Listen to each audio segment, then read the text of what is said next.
Esse mês de maio, o mês em que tem o Dia das Mães, é uma data comemorativa que se destaca e movimenta muito a sociedade.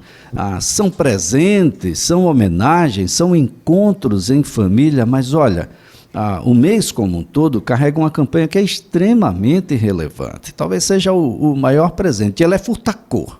Normalmente a gente escolhe uma cor, né, para o mês. É laranja, é amarelo, é vermelho e por aí vai. Essa é furta-cor, porque ela visa sensibilizar a população por conta da saúde mental materna. E olha, nos dias atuais, definitivamente ser mãe não é uma tarefa qualquer. Por isso que a gente está aqui com a doutora Carla Dória, psicóloga, psicopedagoga, que a gente agradece, viu, doutora, por estar conosco. Um bom dia. Bom dia, Elias. Vocês me escutam bem? Muito bem, doutora. Muito bem, doutora. Pois não. Estão me escutando? Joia.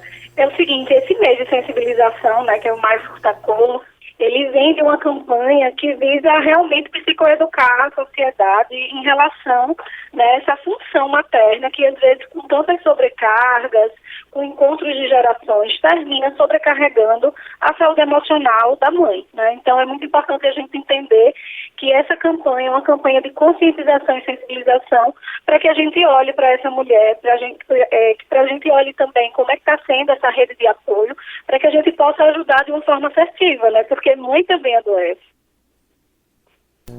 Doutora Carla, esse é um mês extremamente importante, essas ações elas são necessárias, cuidar o bem-estar emocional das mães, ele se reveste de uma extrema importância, principalmente nesse contexto atual em que há uma sobrecarga, né? Abdica-se até mesmo da própria individualidade em função do bem-estar dos filhos, do marido, da casa, do trabalho, da escola, da capacitação. Doutora, em determinado momento chega a ser insuportável. Essa corda não arrebenta não, doutora, em algum lugar?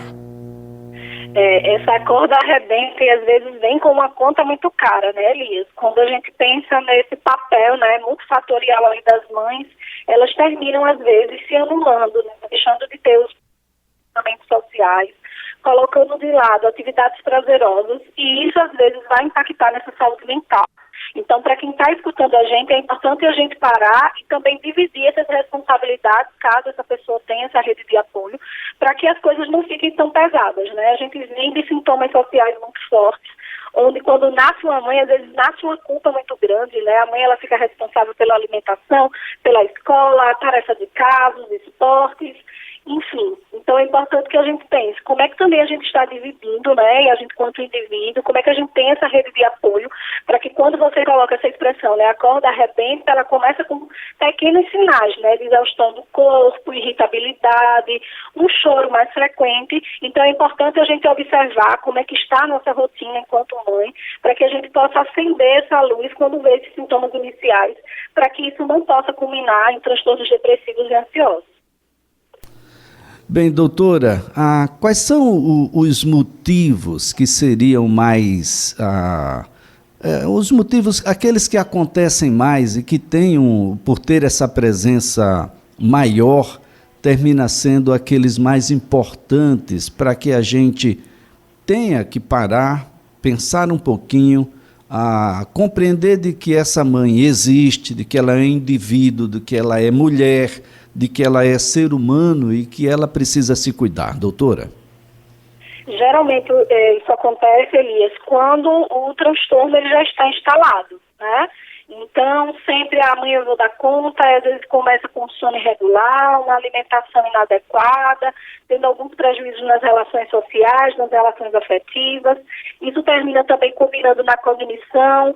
Então, às vezes, quando a gente pensa, quando é que eu tenho que parar, é quando a gente não dá importância a esses sinais previamente que o nosso corpo, a nossa mente, termina emitindo, né? Então, às vezes, só quando esse transtorno ele está instalado, é que as pessoas geralmente vão parar para analisar como é que está essa rotina, como é que pode estabelecer e começar a priorizar algumas ações que também causam esse bem-estar, né? Então, quando a gente fala da importância da rede de apoio em relação à saúde mental materna, a gente está falando realmente nessa divisão de tarefas, de afazeres, que a gente também possa possibilitar essa mãe viver, né, como indivíduo, no seu social, no seu cognitivo e no seu emocional. Isso é muito importante.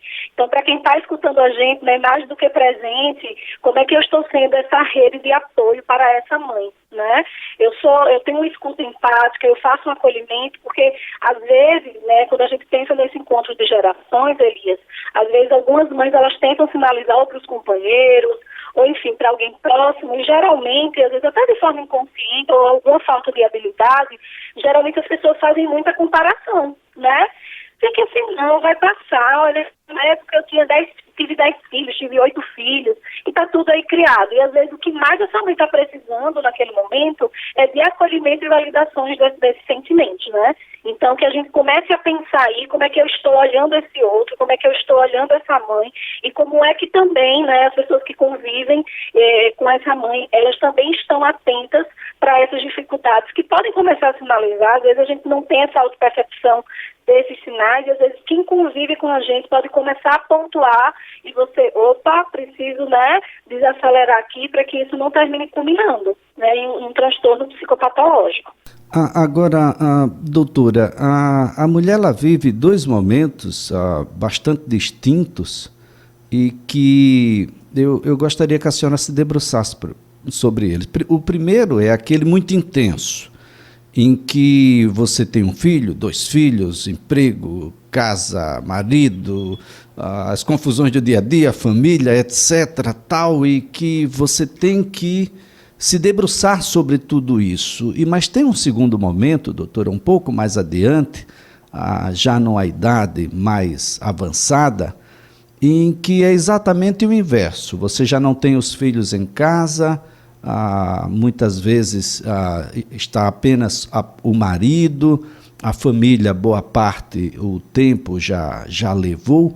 De uma certa forma, não há um vazio. Como lidar com esses 2 ambientes que vão acontecer, né, quase que necessariamente durante o curso da vida, doutora?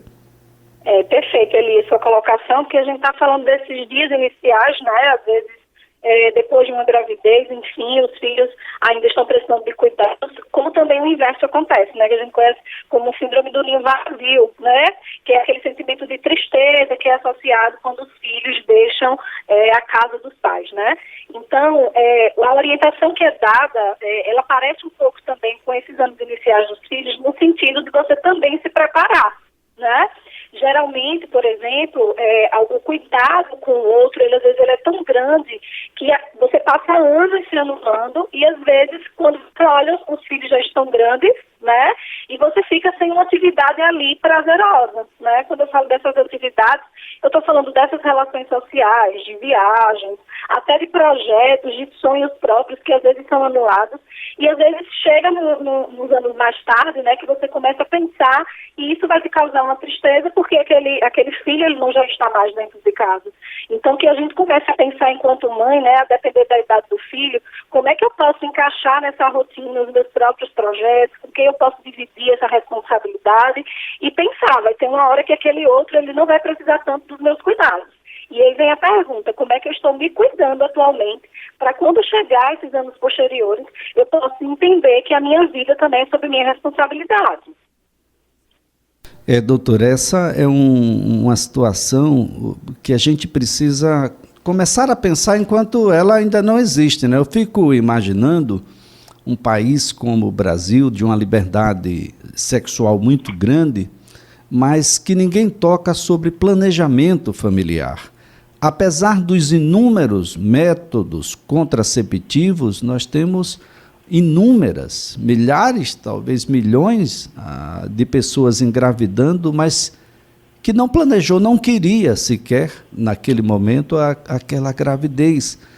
E querendo ou não, gostando ou não, ali já começa uma parceria para o resto da vida e já começa a se materializar, do ponto de vista social, uma família, doutora. Por que a gente não planeja? Qual é o elemento fundamental de planejar? Eu sei que não é 2 mais 2, mas será que quando a gente se prepara um pouco melhor, quando a gente prevê algumas situações, será que a gente não chega um pouco mais fortalecidos, doutora?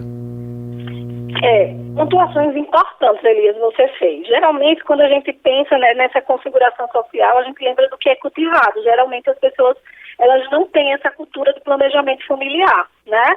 Quando eu penso em planejamento, eu estou falando sobre questões estruturais, sobre conversar com o parceiro, né, sobre essas escolhas, porque aí ele também vai estar imbuído dessa responsabilidade. E quando a gente pensa em planejamento familiar, a gente está pensando sobre hipóteses que podem acontecer, né? E eu vou investigar como é que é teu filho, o que é que ele vai demandar, como é que vai ser. Então, quando eu tenho esse planejamento prévio, veja, não é determinante, né? Porque quando a gente fala, por exemplo, de uma depressão pós-parto, a gente lembra que são fatores, né? Multifatorial, principalmente quando a questão do hormônio, né, na vida da mulher. Mas quando eu penso em planejamento, por exemplo, Elias, eu posso minimizar algumas questões que, eu já estava preparada, né, para a amamentação, para o planejamento financeiro, né, foi conversado, foi dialogado com a pessoa com quem eu convivo, que vamos formar uma família, né, que vai chegar esse filho. Então, quando a gente pensa em planejamento, a gente pensa em cultura, a gente pensa em preparação, em diálogo, e isso pode minimizar, né, futuras distorções desses sentimentos que culminam muito na saúde materna, né, na saúde mental materna. Doutora, esse é um tema que a gente deve se debruçar muito sobre ele. Esse é um mês importante, é furtacó de todas as cores, não é, doutora? Porque isso não tem definitivamente um lado. O lado é o lado da pessoa humana, o lado é o lado dessa mulher que ali está, que precisa compreender de que ela não se anula ao ser mãe, de que ela continua mulher, continua indivíduo, e que, bom, a gente precisa trabalhar um pouco mais essa concepção preventiva, né, do exercício físico, do autocuidado.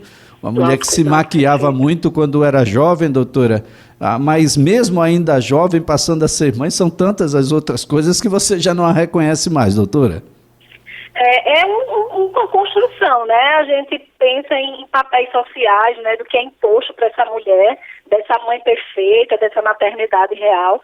E às vezes as pessoas se anulam, né? Se comparam e termina culminando aí em sentimentos que às vezes as mulheres elas não sabem lidar. Inclusive, as mulheres às vezes também nem solicitam essa ajuda, né? Eu estou precisando de um espaço de escuta. Inclusive, Elias, para quem está escutando a gente, lá na faculdade Estácio tem a Clínica Escola de Psicologia, que faz esse atendimento a toda a comunidade. Então, se tem uma mãe aí em sofrimento que está precisando de ajuda, o atendimento é totalmente gratuito lá na nossa Clínica Escola de Psicologia, né? Então, às vezes, a mulher ela não sabe pedir essa ajuda. Essa ajuda ela é de suma importância. A gente entende que, às vezes, aquele companheiro, né, ele não está preparado para ter uma escuta mais empática por N situações, e, às vezes, essa mulher ela precisa, né, conversar, ter esse aumento de consciência, tá? Esse aumento de autoestima, porque as pessoas pensam como autocuidado só a questão da beleza, mas não, né? Como é que estão as minhas relações, como é que eu vou tirar esses meus sonhos, né, e colocar no papel. Então, a gente entende a saúde e as suas multidimensões, né? Então, fica essa construção aí desse papel que, às vezes, algumas mulheres conseguem, outras ainda estão nesse processo de construção, de empoderamento mesmo, de entender que antes de ser mãe, você é mulher, você é ser humano, e você precisa começar a organizar a sua vida. Doutora, essa é uma coisa que a gente vai aqui replicar. Então, existe um serviço que está à disposição da comunidade ali no entorno da Estácio, que pode procurar. Essa ajuda, doutora, é necessária. Muitas vezes o que essa mulher precisa é só um ouvido, ter alguém para ouvi-la. Mas uma escuta atenta, uma escuta honesta, uma escuta verdadeira. Sem julgamentos, né, Elias? Sem julgamentos, doutora. Uma escuta. E muitas vezes ela não quer que você diga nada, mas gostaria de ser escutada. E escutar, doutora, a sociedade parece que não tem tempo. O médico diz que está com pouco tempo para ouvir, o advogado também, o arquiteto também, o engenheiro também.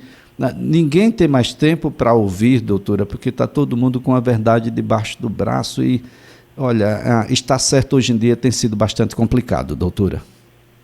Verdade, é uma escuta empática, né, Elias, acolhedora, sem julgamentos, e quando isso não for possível, essa mãe saber que existe esse espaço de escuta, que é o processo psicoterápico, né, que é totalmente sigiloso, onde você vai ser ouvida sem julgamentos, vai ter um ampliamento dessa consciência, e você, por consequência, vai ter uma vida mais saudável, vai desenvolver a sua função, né, de mãe com a sua saúde mental mais salutar.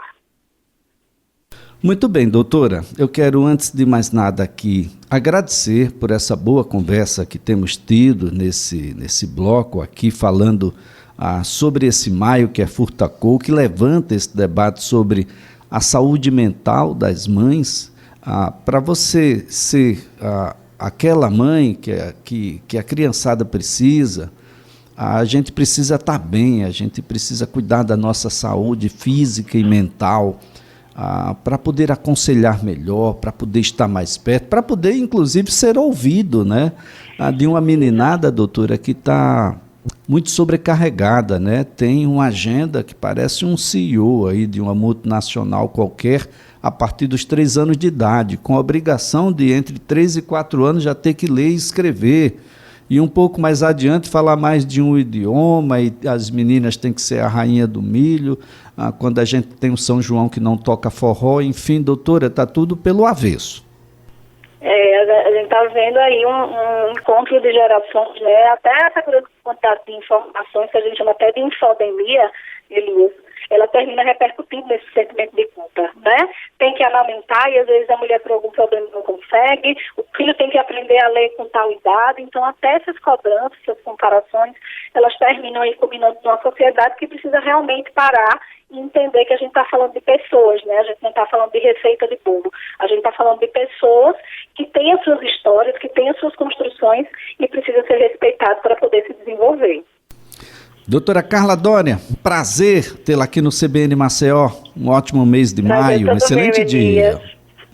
Olha, a doutora Carla Dória é psicóloga, psicopedagoga. Este mês é um mês importante, uma data relevante, em que se destaca e movimenta a sociedade, né? Porque este final de semana que se aproxima, este próximo domingo, dia 14, nós temos o dia dedicado ao Dia das Mães, e a gente parece até que só lembra dela nesse dia, né?